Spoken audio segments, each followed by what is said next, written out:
Hello, welcome to 6 Minute English. I'm Neil, and with me in the studio is Harry. Hello, Harry. Hello. Now, Harry, do you have many passwords? Passwords. You mean the set of words and numbers which I keep secret and allow me to access information? Yes, I do actually. I've got a few for my computer and the different websites I use. Then there are my cards, credit card, debit card, and there's one for my ID here at the BBC. Yeah, okay, And then I get the idea. There are too many, aren't there? oh, yes. Sometimes I struggle to remember them all, and we're advised to learn them by heart. In other words, to have them memorized and not written down. It's for security reasons. If you write them down and lose the paper you wrote them on, then they won't be secret anymore, will they? Now, how would you like to have access to things with no need for passwords or cards? Yeah, that would be brilliant. In this program, I'm going to tell you about a futuristic commercial building in Stockholm, Sweden, where you don't have to remember any passwords, you don't have to carry ID cards, and in some cases, you don't even need to carry money to pay for your coffee. How does it work then? By magic? No, by inserting a microchip under the skin of your hand. A microchip is a very small device with an electronic circuit which can do particular things. In this case, the microchip we're talking about can identify you. Wow. I'm not sure I'd want a microchip inserted under my skin. No, me neither. It's interesting though, isn't it? Before I tell you about this experiment, let's go for our quiz question, and of course, it's all about passwords. Security firm Splash Data publishes an annual report about the weakest passwords people use. Well, which was the most common password used in 2014? Was it A, ABC123, B, the numbers 1, 2, 3, 4, 5, 6, or C, the words trust no followed by the number 1? I'm going to go for C, trust no, followed by number 1, because actually it's the only one I hadn't heard of, even though it's very obvious. Well, all will be revealed at the end of the program.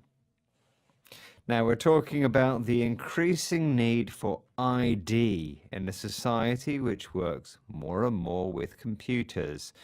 And you'll learn some more related. Tell us more about this building in Sweden, Neil.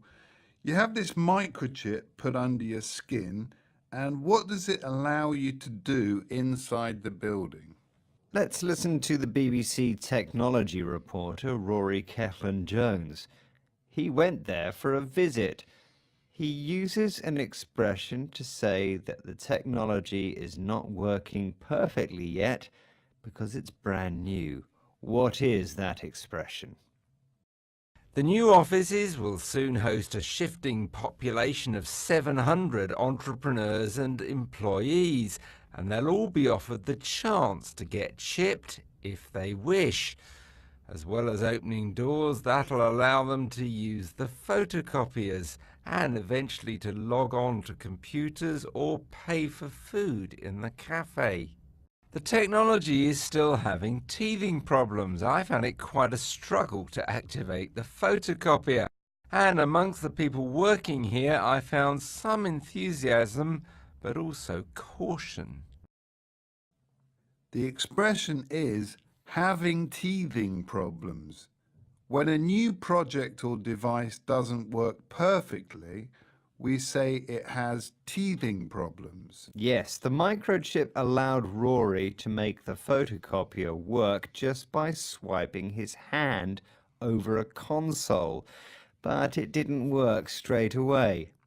And he tells us that some of the workers are reacting with caution to the idea of having a microchip put under their skin. Caution means being careful to avoid something dangerous or risky. It might be risky, but we might all be using it one day. Who knows? The group running this scheme thinks this might be a good thing. Hanna Sjöblund from a Swedish biohacking group seems to believe that linking biology and electronic devices can make our daily lives better. But he is concerned about people's freedom. And what if a government or a big corporation wants to use this technology in the future? What does Hanna Sjöblund want to be able to do if it happens? A tip, the word is a verb. We are early adopters of this technology. We experiment with it, we learn it, how it works, because I think that there might be a day when the tax man or the big corporates will come to us and say, hey, try this chip, try this implant, and then we will be able to question their proposals. He wants to question their proposals.